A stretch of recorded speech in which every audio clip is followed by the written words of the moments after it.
Hey everybody, this video is intended to just give you a few pointers for the next contextualization essay. I'm going to give you a couple of examples of things that I saw in the last essay that I think were good that you could model.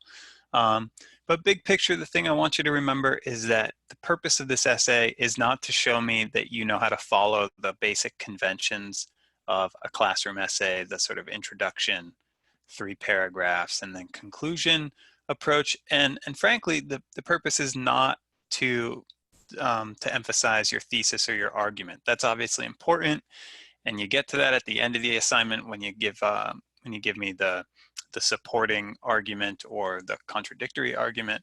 But the real meat of the assignment, the really important stuff here, is to show how you think about a given source, right?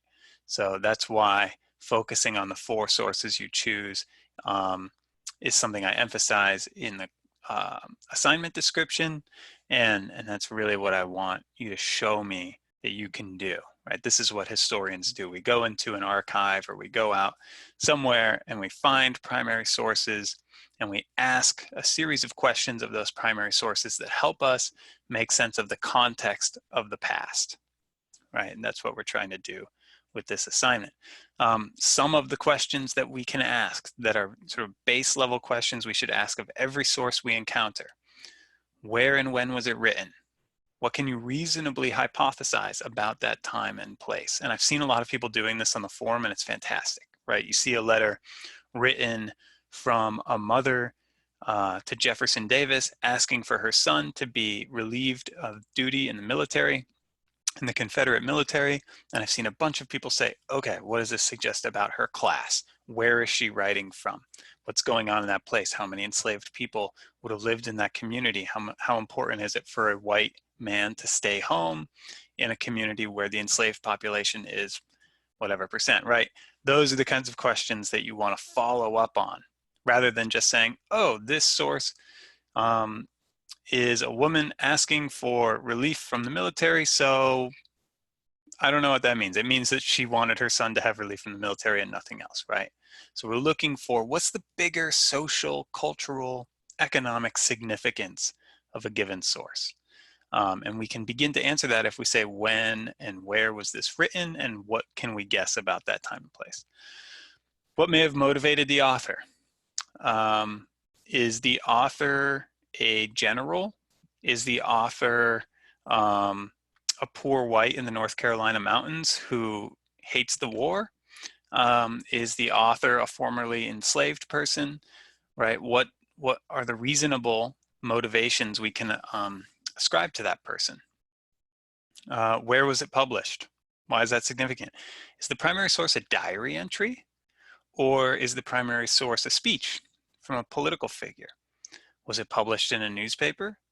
Was it circulated among soldiers, right? These are the sort of things that would influence how somebody presents their opinion, okay? And there's things that you need to consider when you encounter a primary source.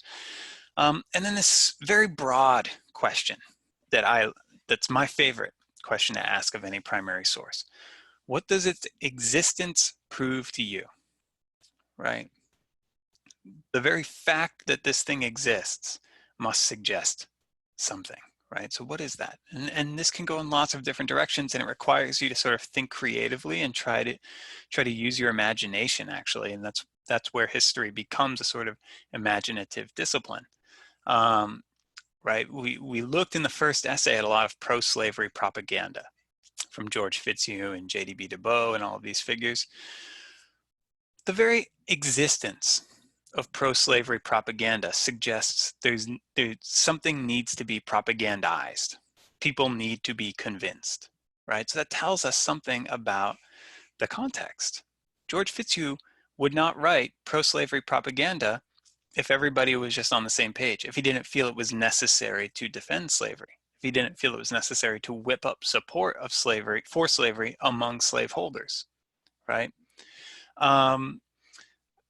A little example I put here, the ideology of slaveholders needed to be tended and it needed to be promoted.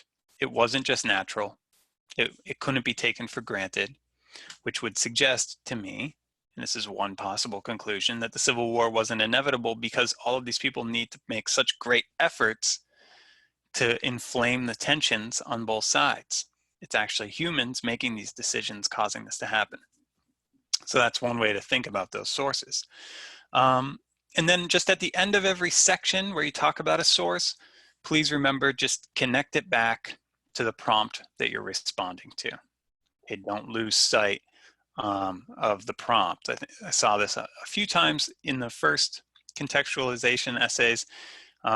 People would get a little bit distracted. They might go off in another direction, and suddenly we're not really talking about the prompt anymore, and it's unclear why this evidence is relevant. So just try to keep that in mind. Okay, let's take a look at a couple of quick examples here. This is a very basic move, but if you're doing this, you're in really good shape, basically in any genre of writing, unless it's like poetry, which I can't help you with. But what this person does is they give us a bunch of evidence from one of the pro-slavery documents that we read early in the semester. And then they make this quick move and they say, this shows that. It's so basic, but it's so important. Evidence and analysis, evidence and analysis. That's all this is. If you don't do this, if you don't do the second part, all you're doing is describing evidence. And that's not all that we need to do. We have to take it one step further as historians, and we have to analyze. Okay, why is this thing significant? And just remember, this is such a useful universal skill. If you're writing a cover letter for a job and you start describing a job that you once had that you think is relevant to the job you're applying to, well, then it would make sense to follow that up with some quick analysis. I will build on these skills in my new position to do this or that for you, right? It's just showing specificity, and it's showing why something actually matters. This shows that Toombs understood the federal government to be a threat to Southern ways of life. Nice, good analysis. And then moving on. So just make sure you're doing that. Make sure you're explaining in the clearest way possible why you've decided to include a piece of evidence. This is a lot. There's a lot to read here, so don't feel overwhelmed by this. I just want to show you a few good moves that come up in this paragraph. So William Seward's 1858 speech about the irrepressible conflict shows how, okay, boom, right off the bat, we're leading with analysis, how the issue of slavery was reaching a boiling point.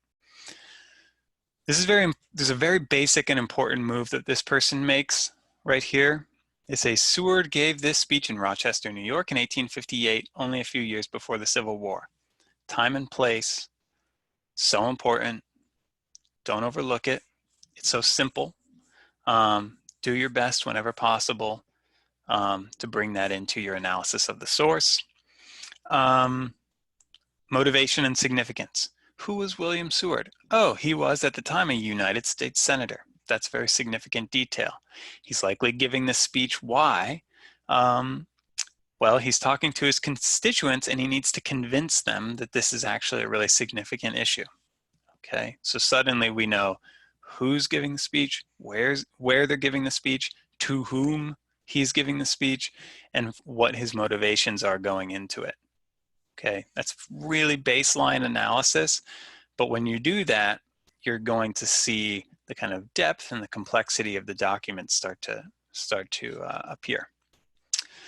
And then at the end, this person gives us a few hypotheses about what the source might prove, what it might tell us.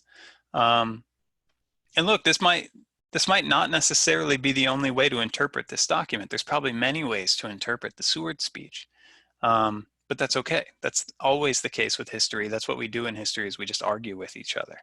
But you have to make an interpretation to be part of the argument. So yeah, the speech might consist of propaganda, but with hindsight, it seems like Seward's prediction was accurate, and that some Northerners saw the conflict as inevitable.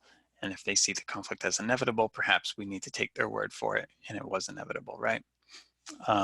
So very smart analysis all the way through this. And I really like this paragraph because it shows a very careful reading of the document. taking account of every sort of side possible here. This is a different approach, and I thought this was very strong as well.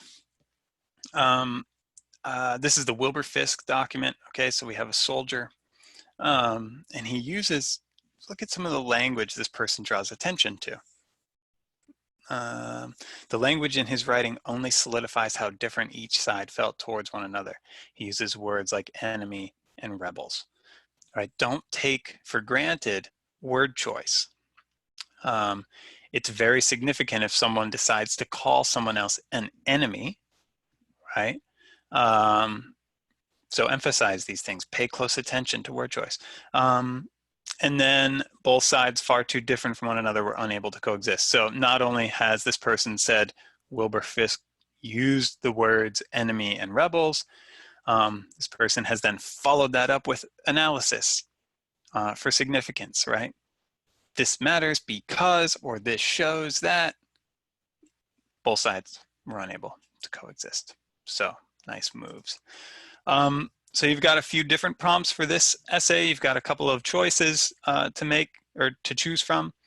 In any case, just run these plays. Go back, look at the sources, read through them. First example here, African Americans were shocked by emancipation and had little sense for how to proceed without slavery. Okay, so you're going to want to go back and you're going to want to find sources that document African Americans' experience during the war. There's a few, right? We read those disunion articles. All of those give us really good examples of formerly enslaved people's perspectives. We've read the Edisto Islanders. So look at those. Do those people seem shocked? Do they seem like they have no sense for how to proceed? What do the documents tell you? Same thing with all of the other prompts here. Just run those plays, okay? So that's what I've got for now. Obviously, I'll be available all week. I'd be happy to talk through any sources in particular with you all, and I'd be happy to discuss the assignment in greater detail if necessary. Please don't hesitate to contact me. Okay, I hope you all have a reasonably relaxing break, and everybody's staying safe out there. Talk to you soon.